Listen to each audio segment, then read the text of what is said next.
আল্লাহ পাক নবীর শাফাতের কারণে ক্ষমা করে দিয়েছে।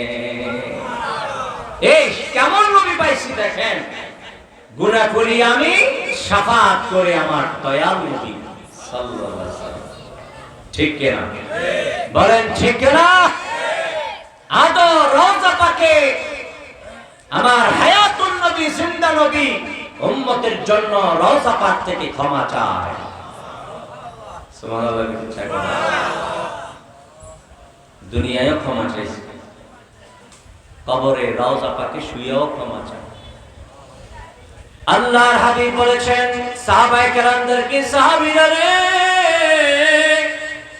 আমি দুনিয়ায় তোমাদের সাথে থাকি আছি, একদিন আমি থাকবো না, রওজা শরীফে বিশ্রাম নিব, মাটির তলায় বিশ্রাম নিব।